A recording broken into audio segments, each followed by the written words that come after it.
Hello YouTube, Bane666 here.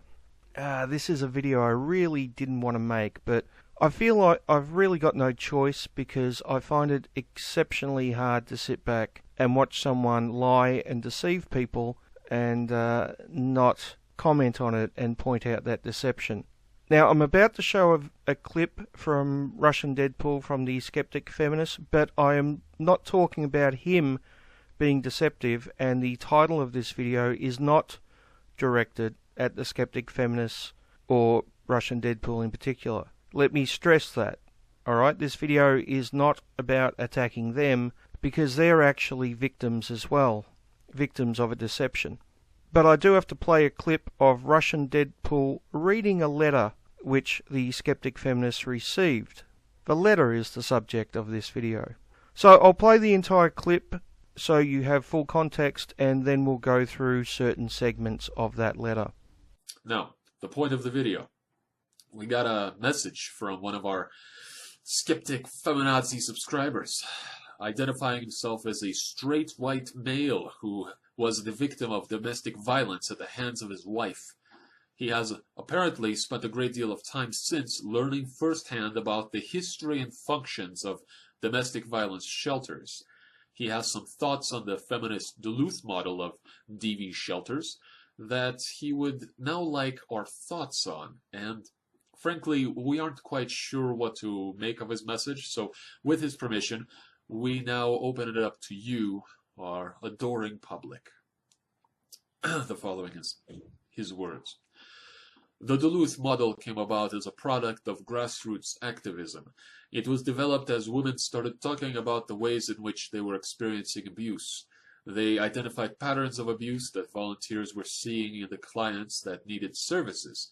It was not developed out of a scientific method, but just from women coming together and realizing certain commonalities in their experiences. So it was anecdotal, I guess, is how it started, and then it just built with evidence, much like this message itself is anecdotal. In a nutshell, I think it is a huge disservice to men to simply change the language of the Duluth model to reflect gender neutrality and assume that our experiences of violence are the same as women's.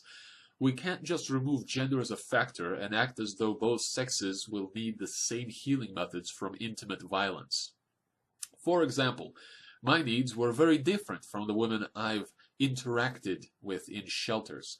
I needed a certain kind of male camaraderie and kinship apart from the women that I, despite myself, saw as potential abusers themselves. Simply making shelters gender neutral is a disservice to men. I assert that feminists cannot and should not be held accountable for the male victims of violence.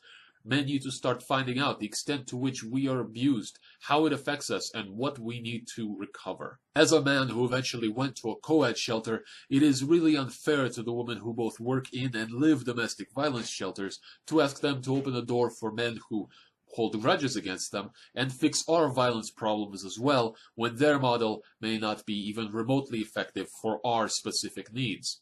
The truth is that very little is known about the violence men suffer because our culture doesn't allow us to talk about it. A great many men refuse to come to shelters because of how society and family and friends react. Very few men are dying at the hands of women, and specifically their female intimate partners. For myself, I suffered extreme emotional abuse with only minor acts of physical violence against me. Yes, we know women can kill men, but this is infrequent, and pretending otherwise only hinders real help for men. Do we even need the type of shelters that women flee to when abused? To even ask this question is anathema. We are a dimorphic species. We do not all need the same type of help. We must accept this biological and psychological fact. The sooner we do, the sooner we can actually help men as well as women. Let me be clear. I know women are perfectly capable human beings. I'm not denying their humanity, only acknowledging trends and biological differences. We know for a fact that women are more likely to die when they leave their abuser, and shelters for domestic violence are formed because it was too dangerous for the volunteer families hosting victims. There has never been an epidemic of women killing their partners. Men have simply not identified that kind of need for shelter from women. The women who access shelter services are usually in immediate physical danger and are tied to the home with children. Men still usually work outside the home and have resources that women do not. That said, my own child was leveraged against me by my abuser, so while there are similarities, threats of harm to the child, for instance, the threat to the adult partner is hardly ever identical from female to male. What I'm getting at is the fact that we cannot just assume that men experience violence the same way. We cannot just assume that a domestic violence shelter is what we need. It frustrates me to no end that those who ostensibly speak for my rights as a male survivor instead target female victims as if they are somehow in the way. Instead of piggybacking onto feminist work in support of freeing women from violence, men need to start developing systems that work for us. We need to scientifically identify and quantify the extent of the problem and what solutions can best help men. I think it is really quite naive to say that making shelters co-ed is the answer. It may be, but we don't know. It certainly wasn't in my case. This is what I mean when I say it's not okay to drop the responsibility for male victims onto feminists who only focus on women's needs. It's disingenuous for the anti-feminist YouTubers to suggest that changing the words on the Duluth model is the answer. They both want to maintain biodeterminism on one hand and then in the next breath dump male victims on the door of feminists as though a blanket solution works for both sexes. Feminists are not responsible for our problems, nor have any power to fix them. It is anti-feminists who are always hollering about how men and women are different. So on what grounds do they assert that male victims of violence want an action plan built by and for women? In my experience, feminists running DV shelters are not being anti-male, they're being honest. Feminism has been focused on women and their needs. Men need to step up and help one another and the, quote, culture of toxic masculinity that left victimized men like me without a support network and refused to acknowledge my existence. Incidentally, those same subcultures breed the violence that women, trans women, gay men, and effeminate men experience in the world. Further, we should endeavor to find what equivalent of toxic gender roles motivate abusive women. It is puzzling to me that anti-feminists claim to be so focused on evidence, but have not done the work required to find out what evidence exists. Men have needs that are different from women. I think everyone agrees that our experiences in the world are different for many reasons. Men have to start talking about these issues and together start making the social changes we need and desire. Women gathered and started talking to each other. It's not like all of a sudden some feminists received millions of government money to erect shelters. They had to start with nothing and gather the data that showed women die at the hands of the men who claimed to love them. They started with volunteers who sacrificed their safety and sanity by hiding fleeing women. It took many years of gathering data that they could finally prove that women were dying and that shelters were necessary. The statistics just don't exist showing that men are dying at the hands of women. Obviously, it does happen, but it is extremely rare. Many women rely on their partners for the survival of the family, and killing off the breadwinner makes no sense. As opposed to killing off the woman makes sense? Okay. I could go on, but I think you get the point. The answer for male victims is, as of yet, unknown because no one is asking the questions or demonstrating need. Anti-feminists are a much bigger hindrance to solving the violence in men's lives than feminists. They know nothing at all about history and feminist theory. They mock the language femmes use to describe their victimization and their challenges. This hurts male victims who then feel even less free to speak about our lives, because how can we come forward to discuss our abuse when women are not even free to discuss it without ridicule? When women aren't even free to discuss it. Like the case against the famous broadcaster here, he doesn't actually specify where he's from. He assaulted women, and those women were accused of plotting against him, and the always paranoid ranting about false rape allegations was very loud. No one believed them, so how in the hell is it going to be possible for a male victim to come forward and explain that this man groped and assaulted him as well? His coming forward would have changed the outcome of the case, but when he sees how women were treated, and the things being said about them, and piles of ridiculing videos and blogs about them, how could he possibly feel free and safe to tell his story? His story. The anti-SJW types are the ones who are not applying any logic or seriousness to these issues, and it infuriates me to no end. Feminists have been working for the last 2 decades to determine what women need, and all the anti-feminists have done is whine about how much women hate us. They have done virtually nothing to identify what men need and want to combat the violence in our lives.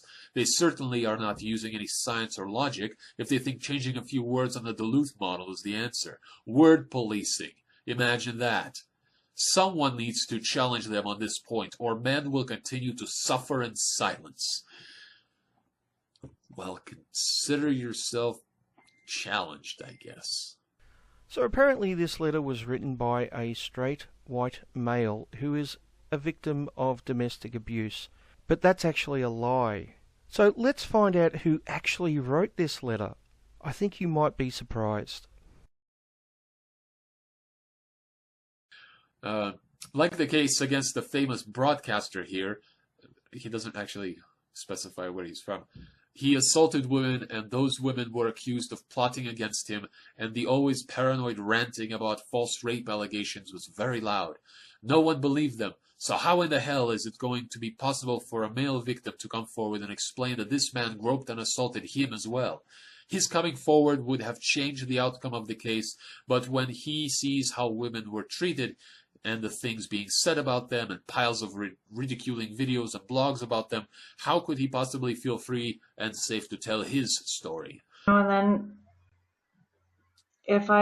you remember, I'll end it this way, just to get the focus off of myself for a minute here. Do you remember the Jian Kameshi case? It was fairly talked about quite a bit. A Canadian broadcaster for our national radio station had his own show. He was up and coming, a bright superstar kind of guy, and he was accused of sexually assaulting two or three women. 2 women had him charged and went to court, and he was, let off with not a single punishment. And YouTubers took to his defense, and the media took to his defense, saying, oh yeah, they were just jilted because one of the women had written him a letter saying she wanted to see him again or something. They said, basically they were saying these women were lying to get back at him and then all these YouTube videos came up saying, see, we told you, false rape allegations, that's false rape. Well, now a book's come out. And in the book, the reporter that followed this case from the beginning reveals that this up-and-coming superstar who was hurt by these evil women, it turns out he was attacking men as well. He worked with a guy, he was on the elevator with him, and before he knew it, Jian Kameshi had him by the throat and the balls. They get off the elevator, and that guy didn't know what to do with it. And now a book's been written about it that's exposing more of these things. But it just infuriates me because the women weren't believed, but that man will be believed. Yep. So the 2 clips you just saw were recorded less than a week apart, and they both make exactly the same claims about Kameshi, about him getting away supposedly with rape and the women not being believed, and anti-feminist YouTubers coming to his defense, and the fact that he supposedly also attacked a man. Isn't it interesting that these 2 arguments recorded less than a week apart sound exactly the same? One supposedly from a male survivor of domestic abuse, and the other from a feminist who works in domestic abuse. But at this point, if you're skeptical, you should be saying, but Bain, maybe the guy who wrote the letter, maybe he just heard the interview earlier in the week. Yeah, that's possible. But there's one other thing you might have missed. The letter writer referred to Kameshi coming from his country, meaning the letter writer is Canadian. Dawn is also Canadian. Yeah, could just be a coincidence. But there's more evidence to get through. Very few men are dying at the hands of women, and specifically their female intimate partners. For myself, I suffered extreme emotional abuse with only minor acts of physical violence against me. Yes, we know women can kill men, but this is infrequent, and pretending otherwise only hinders real help for men. I think that the creators themselves have a statement that because it is overwhelmingly, I think it was 1,600 women died last year at the hands of their male partner, and something like 21. I have to get the exact statistics, but when you look at it, it is overwhelmingly women that need this service. And once again, we see the same argument where the letter writer and Dawn both acknowledge that there are male victims, but then proceed to minimise the harm done to these victims. Yes, sure, there's victims of domestic violence, but very few of them get killed, so we really shouldn't focus on them that often. Of course, although technically this is true, it doesn't take into account the men who might commit suicide because there's no fucking shelters for them. Unfortunately, we don't have statistics on that, do we? Because we're not looking into it. But once again, you'll note that both the letter writer and Dawn both use the same arguments, both recorded less than a week apart. Could be just a coincidence, but there's more evidence to look at. The Duluth model came about as a product of grassroots activism. It was developed as women started talking about the ways in which they were experiencing abuse. They identified patterns of abuse that volunteers were seeing in the clients that needed services.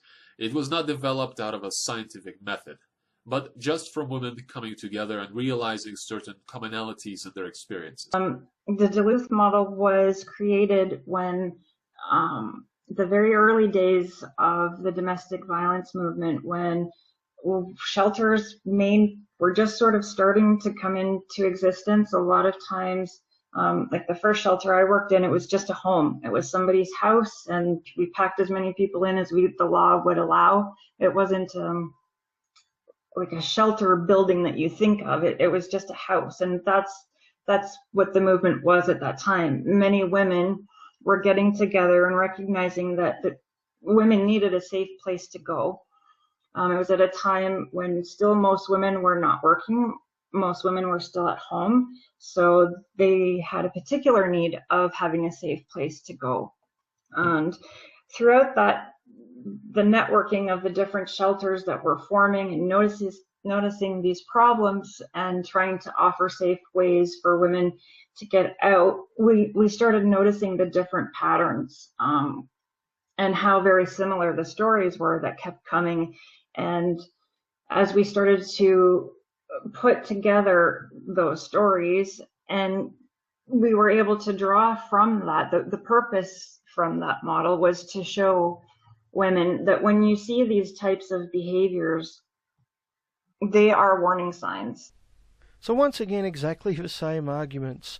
The shelters started with grassroots, the women noticing patterns of abuse, and out of that they developed the Duluth model. Coincidentally, once again, the interview with Dawn and the letter writer making exactly the same arguments. In a nutshell, I think it is a huge disservice to men to simply change the language of the Duluth model to reflect gender neutrality and assume that our experiences of violence are the same as women's. We can't just remove gender as a factor and act as though both sexes will need the same healing methods from intimate violence. For example, my needs were very different from the women I've interacted with in shelters. I needed a certain kind of male camaraderie and kinship apart from the women that I, despite myself, saw as potential abusers themselves. Simply making shelters gender neutral is a disservice to men. If women can't prosper in the current system, as you assert, is that because you believe in biological determinism and a strict delineation between male and female? Do women need their own system catering to them in order to thrive? I think right now in some situations, if we look at our North American society right now, yes, I think women need some of their own spaces to have a shelter from the overwhelmingly male violence problem that we have. And as you correctly say, it affects men more than women, but I think women do still need that space. But if we're talking idealistic, if I could wave my wand, no, women wouldn't necessarily need their own safety net or spaces. So once again, we have the same argument by the letter writer and by Dawn, that women need their own spaces and men should have their own shelters. And for the record, I don't have a big issue with this argument, if there was actually enough men's shelters, that is. I think there is some logic to suggest that having shelters just for women and shelters just for men isn't a bad thing. The issue is that there are no fucking shelters for men, and men end up going to fucking homeless shelters because that's their only option. Now, at this point, you may be saying, sure, Bain, there's a lot of circumstantial evidence here. It sounds like they're written by the same person, and clearly both people come from Canada, but it's not really definitive proof, is it? And to accuse Dawn of something like that, it's a pretty big accusation. I mean, how do we know that Dawn would pretend to be someone else to make a point? Well, that's easy, because she's done it before. This is something I've actually exposed in a previous video, for example. Now, you may remember in the last installment of this series, towards the end, I proposed that Dawn might have a sock puppet account. Now, I didn't have any solid evidence for that at the time. It was just a sneaking suspicion based on a hell of a lot of circumstantial evidence, a hell of a lot of coincidences. Well, there has been a little bit of an update. You see, the account I suspected of being Dawn's sock puppet account was an account known as Obsidian Forest. And a short time after I uploaded my video, Obsidian Forest shut down her YouTube account. Now, the very strange thing, and I'm sure this is just another coincidence, but the very strange thing is, at exactly the same time that Obsidian Forest shut down her YouTube account, Dawn also shut down her YouTube account. Now, I'm sure that's just a huge coincidence.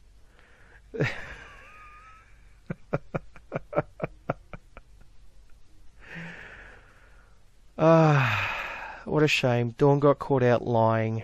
Yes, I think we can confirm now that Obsidian Forest was in fact Dawn's sock puppet account, and that Dawn is in fact a liar.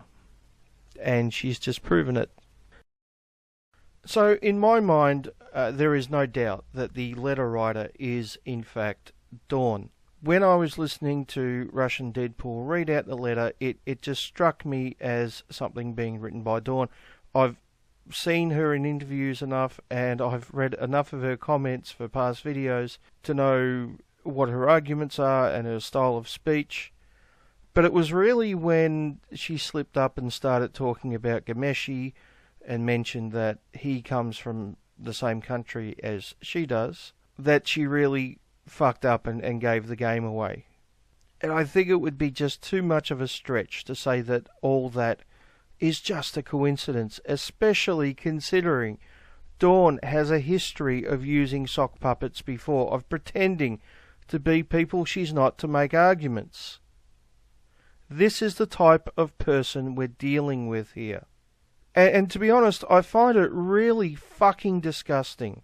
Especially considering she says she's worked in domestic abuse for over 20 years now. It's fucking disgusting that she would pretend to be a male victim so she can talk from a male victim's perspective, and then diminish that perspective and promote feminism and attack anti-feminists for criticizing feminism. What a fucking massive scumbag. What type of fucking scumbag does that?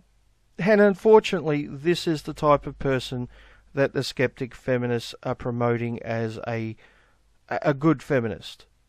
Someone who should be held up and admired.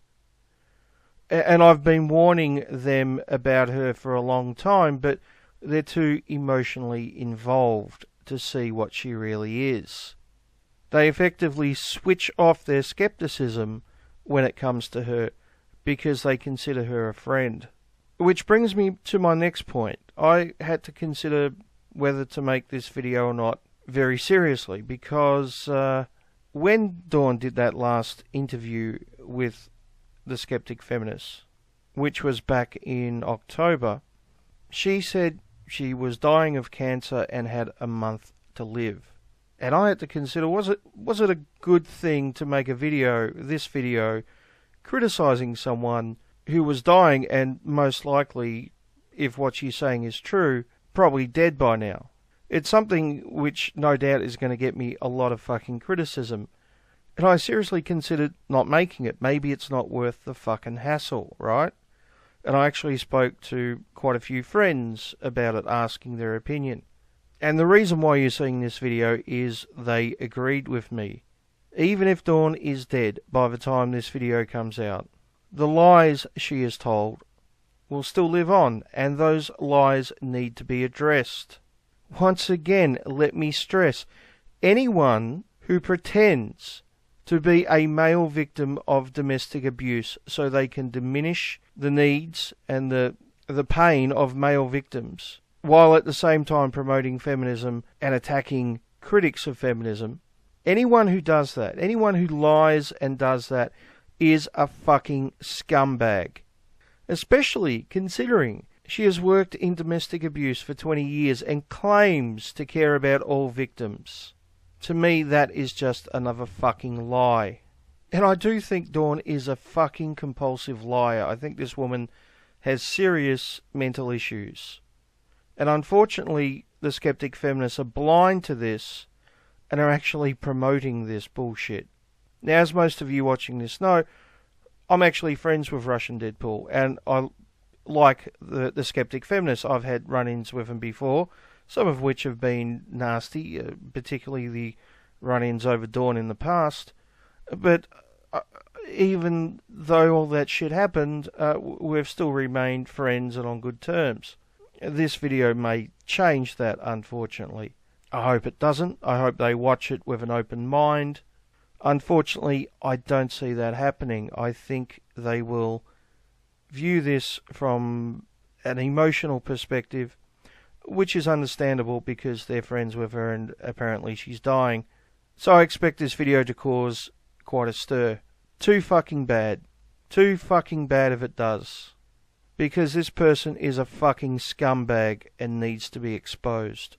That fucking simple.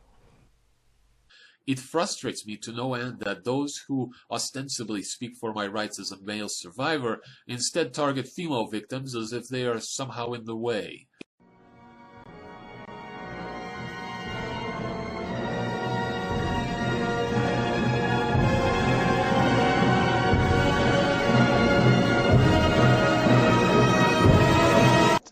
Yeah, I feel like I do represent mainstream feminism. Like I heard Bain say mainstream feminism is now so corrupt. She doesn't know what mainstream feminism is, because you couldn't say that if you understood. Yeah. Yeah, Dawn, I think we do have a pretty good idea of what type of feminist you are and the mainstream is. Thanks for making that clear for us.